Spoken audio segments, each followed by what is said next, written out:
আচ্ছা, তোমাদের আমি কেবলমাত্র যেটা পড়িয়েছিলাম সেটা হলো যে কনজারভেশন অফ লিনিয়ার মোমেন্টাম, মানে রৈখিক ভরবেগ সংরক্ষণ সূত্র। এর অনেক অ্যাপ্লিকেশান আছে। তার মধ্যে একটা অ্যাপ্লিকেশান খুব মানে তোমাদের গুরুত্বপূর্ণ, সেটা হচ্ছে বন্দুকের পিছু হটা। মানে আমরা যখন কেউ বন্দুক ছোঁড়ে, বন্দুক থেকে গুলি ছোড়ে, বন্দুক ছোঁড়ে না, বন্দুক থেকে গুলি ছোড়ে, তখন দেখা যায় যে বন্দুকটা কিন্তু যিনি ছুঁড়লেন তার দিকে সরে আসে, অর্থাৎ পিছন দিকে সরে আসে। গুলি যেদিকে যায় বন্দুকটা তার পিছন দিকে যায়, এবং এই বন্দুকের গতিবেগটা কত বেগে পিছনে যায় সেটা যেমন আমরা বার করতে পারবো, এবং পিছনে যে যায় সেটাও প্রমাণ করতে পারবো। কি করে না, মনে করো না বন্দুকের ভরটা তুমি নিলে ক্যাপিটাল এম, আর গুলির ভরটা নিলে স্মল এম। গুলিটার ভর হচ্ছে স্মল এম আর বন্দুকের ভর হচ্ছে ক্যাপিটাল এম। যখন গুলি ছোঁড়া হয়নি তখন ওদের বেগ শূন্য, গুলির বেগও শূন্য, বন্দুকের বেগও শূন্য। তাহলে মোট ভরবেগ কত? 0, শূন্য। তার মানে এবার আমরা গুলি ছুঁড়লাম, তাহলে গুলিটা মনে করো সামনের দিকে ইউ বেগে এগিয়ে গেল, ইউ বেগ নিয়ে গুলি সামনের দিকে এগিয়ে গেল, ইউ ভেক্টর বেগ নিয়ে সামনের দিকে যাচ্ছে। তাহলে গুলির ভরবেগ কত দাঁড়ালো? M into U. বন্দুকটা কত বেগে যাবে জানি না, ধরে নিচ্ছি বন্দুকের বেগ ক্যাপিটাল ভি। বন্দুকটার ভর ছিল ক্যাপিটাল এম আর বেগটা হলো ক্যাপিটাল ভি। তাহলে বন্দুকের ভরবেগ কত? ক্যাপিটাল এম ভি, দুটোর যোগফল। তাহলে কি হলো? গুলি ছোড়ার পর মুহূর্তে বন্দুকের ভরবেগ আর গুলির ভরবেগ হলো এইটা, দুটোর যোগফল। তাহলে এই দুটোর যোগফল আগে কত ছিল যখন ছোঁড়া হয়নি? 0। তাহলে ভরবেগ সংরক্ষণ সূত্র অনুযায়ী আগের ভরবেগ সমান পরের ভরবেগ। তাহলে আমি এখান থেকে খুব স্বাভাবিকভাবে বন্দুকের বেগ বার করতে পারবো। দেখো এমবি সমান তাহলে কত হলো? Minus M U. তাহলে ভি কত দাঁড়ালো? ক্যাপিটাল এমটা ওদিকে গেল, M by capital M U. এই যে সমীকরণ, এই সমীকরণের নেগেটিভ চিহ্নটা কি নির্দেশ করছে? না, গুলি যেদিকে যাবে বন্দুক তার পিছন বিপরীত দিকে যাবে। এখান থেকে আমরা নিচে লিখব যে ঋণাত্মক চিহ্ন নির্দেশ করে গুলি যেদিকে যায় বন্দুক তার বিপরীত দিকে যায়। অর্থাৎ গুলি যেহেতু সামনের দিকে যায় তাই বন্দুক পিছন দিকে যায়, এবং বন্দুকের বেগটাও আমরা এখান থেকে বার করতে পারবো। এইটা যেমন থিওরি হিসেবে পড়তে পারে, এছাড়া এখান থেকে ছোটখাটো অঙ্কও কিন্তু থাকতে পারে।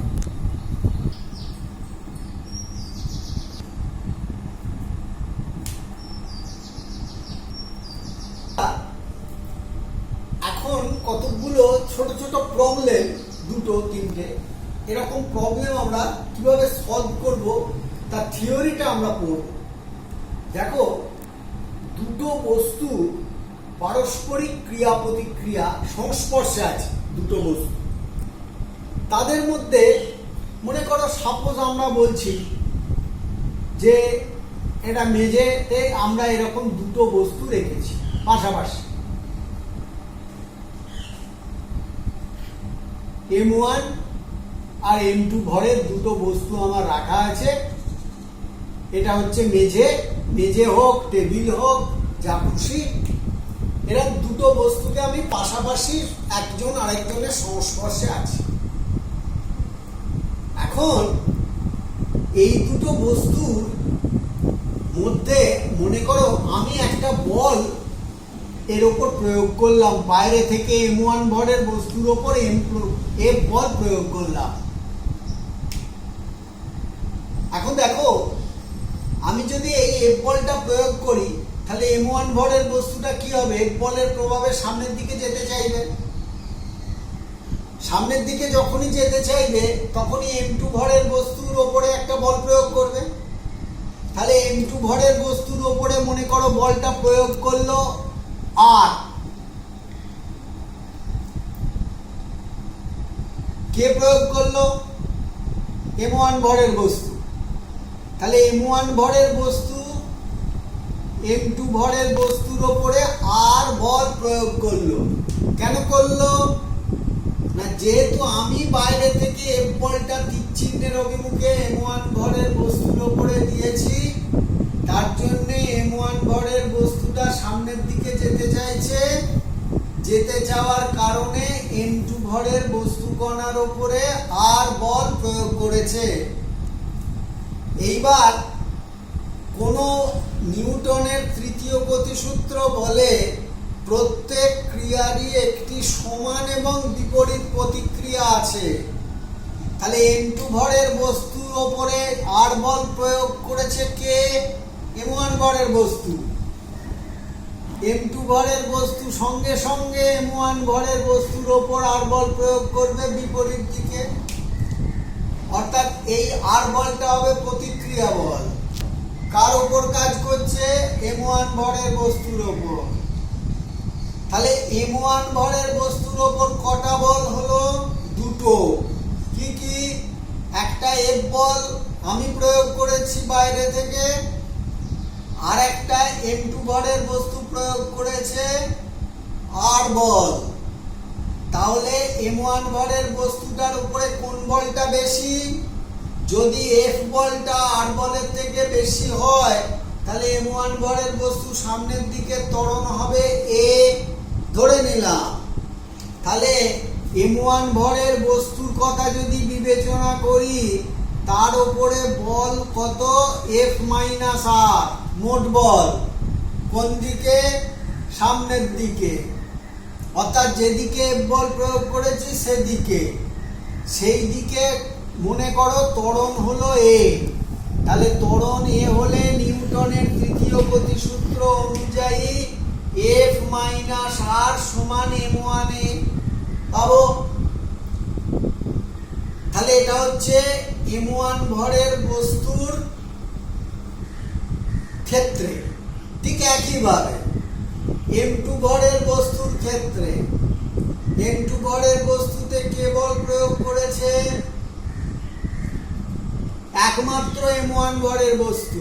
কারণ আমি তো M2 ভরের বস্তুতে বল প্রয়োগ করিনি, আমি করেছি M1 ভরের বস্তু। তখন M1 ভরের বস্তু M2 ভরের বস্তুর উপরে আর বল প্রয়োগ করেছে।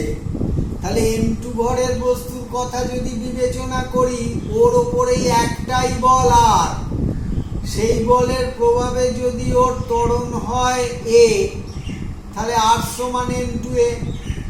তাহলে দুটো বস্তু সংস্পর্শে আছে। তাহলে আমি প্রথম জনের M1 ভরের বস্তুর গতির সমীকরণ এইটা, M2 ভরের বস্তুর গতির সমীকরণ এইটা। তাহলে আমি যদি যোগ করে দিই, তাহলে কি পাবো? যোগ করে দিলে যোগ করলে কি পাবো? আর কেটে গেলে F সমান M1 plus M2 into A। তাহলে আমি এখান থেকে এটা পেয়ে যাব, ত্বরণটা কত? F by M1 plus M2 ত্বরণ পেয়ে যাব। তাহলে আর এর মান কত? আর এর মান আর সমান M2 ইন্টু A। তার মানে কি দাঁড়ালো? F by M one plus M two into M two. তাহলে আর এর মান পেয়ে যাব, অর্থাৎ এম ওয়ান ভরের বস্তু এম টু ভরের বস্তুর ওপরে কত বল প্রয়োগ করেছে তার মানটাও যদি বার করতে দেয় আমি এখান থেকে বার করে ফেলতে পারবো। বুঝতে পেরেছো নিশ্চয়ই? তাহলে এইভাবে আমরা সংস্পর্শে থাকা দুটো বস্তু না হয়ে তিনটে বস্তু হলে কি হবে আমি দেখিয়ে দিচ্ছি। আমি তিনটে বস্তু নিয়েছি, তিনটে বস্তু সংস্পর্শে আছে, M one M two M three. এখন দেখো এই এম ওয়ান ভরের বস্তুর ওপরে আমি বাইরে থেকে এফ বল আগের মতোই তীর চিহ্নের দিকে প্রয়োগ করলাম। এখন দেখো আমি যখন বল প্রয়োগ করছি, বল প্রয়োগের ফলে যদি এদের ত্বরণ হয় এ, সাপোজ এ ত্বরণ নিয়ে এরা গতিশীল হলো, তাহলে আমি আগের মতোই করছি, এম ওয়ান ভরের বস্তু এম টু ভরের বস্তুকে বল প্রয়োগ করবে, এম টু ভরের বস্তু আবার এম থ্রি ভরের বস্তুকে বল প্রয়োগ করবে। আমি ধরে নিচ্ছি আমি প্রয়োগ করেছি এফ বল, এম ওয়ান ভরের বস্তু এম টু ভরের বস্তুতে কত বল প্রয়োগ করেছে আর ওয়ান। আগে আর বলেছিল ওটাকে আর ওয়ান নাম দিল। ঠিক একইভাবে এম টু ভরের বস্তু এম ওয়ান ভরের বস্তুর ওপরে বিপরীত দিকে আর ওয়ান বল প্রয়োগ করলো, ক্রিয়া প্রতিক্রিয়া। এম টু ভরের বস্তু এম থ্রি ভরের বস্তুকে কত বল প্রয়োগ করবে, কারণ এম থ্রি কে প্রয়োগ করবে বল, এম টু কত বল আর টু। একইভাবে এম থ্রি ভরের বস্তু এম টু ভরের বস্তুকে কত বল প্রয়োগ করবে আর টু। তাহলে আমি যদি বিবেচনা করি এম ওয়ান ভরের বস্তুর ক্ষেত্রে, আমি যদি তার গতিটা বিবেচনা করি, মনে করো তিনজনেই ত্বরণ কত এ, সংস্পর্শে আছে, একসঙ্গে এ ত্বরণ নিয়ে যাচ্ছে। এবার কে কার ওপর কত বল প্রয়োগ করেছে সেটা আমরা বার করব। কি করে না, তুমি দেখো এম ওয়ান ভরের বস্তুর ওপর কটা বল, দুটো। আমি প্রয়োগ করেছি এফ আর এম টু প্রয়োগ করেছে আর ওয়ান। এফটা আর ওয়ানের থেকে বড়, তাহলে মোট বল কত এফ মাইনাস আর ওয়ান, সেটা কত এম ওয়ান এ পেয়ে গেলাম। এম টু ভরের বস্তু কোন দিকে যাচ্ছে, এফ বলের অভিমুখে। এম টু ভরের বস্তুর ওপর কটা বল, দুটো। কে কে প্রয়োগ করেছে, একটা হচ্ছে এম ওয়ান প্রয়োগ করেছে আর ওয়ান, আর এম টু প্রয়োগ করেছে আর টু, বিপরীত দিকে। তাহলে এর ওপর কটা বল, আর ওয়ান আর আর টু। দেখতে পাচ্ছ এইটা হচ্ছে আর ওয়ান, এটা হচ্ছে আর টু। কোনটা বড়, আর ওয়ান বড়, কেন সামনের দিকে যাচ্ছে। তাহলে আমি যদি এম টু ভরের বস্তুর বিবেচনা করি গতি, তাহলে R one minus R two সমান এম টু এ পেয়ে যাব। এবার দেখো এম থ্রি ভরের বস্তু কটা বল, একটাই বল। কোনটা না, এম থ্রি ভরের বস্তুর ওপর বল প্রয়োগ করেছে এম টু, কত আর টু। তাহলে ওর গতি বিবেচনা করলে কি হবে, একটাই বল আর টু সমান এম থ্রি এ। তিনটে বল পেয়ে গেল। এইবার আমি যোগ করে দিই, যোগ করে দিলে আর ওয়ান কেটে গেল, আর টু কেটে গেল। তাহলে এফ সমান M one plus M two plus M three into A. তাহলে এ পেয়ে গেলাম F by M one plus M two plus M three. দেখো আমি এখানে আর টু সমান কি পেয়েছি, এম থ্রি এ।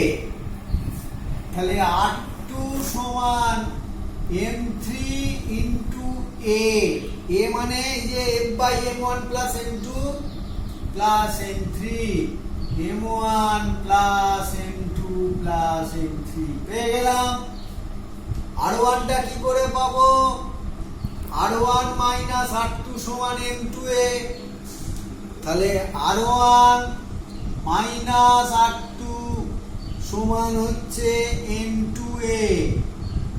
R2 কত? R2 R1 কত? R1 তাহলে R2 প্লাস M2A। এই R2 কত? এই যে M3A।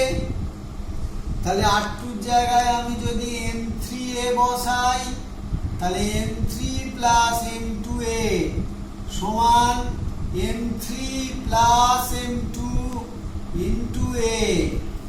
এর মান তো বার করে রেখেছি এখান থেকে, তাহলে আমি পেয়ে গেলাম M1 M2 plus M3 into F by M1 plus M2 plus M3। তাহলে আমি কে কত বল প্রয়োগ করছে কার উপর পেয়ে যাচ্ছি? F তো খুব সহজে পেয়ে যাব, A into M1 plus M2 plus M3। আর R1 আর R2 এর মান অর্থাৎ M2 M3 এর উপর কত বল প্রয়োগ করছে সেটাও বার করতে পারবো, আর M2 M1 এর উপর কত বল প্রয়োগ করছে সেটাও বার করতে পারবো। অর্থাৎ R1 আর R2 এর মান আমি খুব সহজেই বার করতে পারবো। তার মানে দুটো বা তিনটে থাকলে কিভাবে করতে হয় তোমরা জানবে, আলাদা আলাদা বল ধরে নেবে। সব সময় জানবে বল ক্রিয়া প্রতিক্রিয়া থাকলে তার প্রতিক্রিয়া আছে।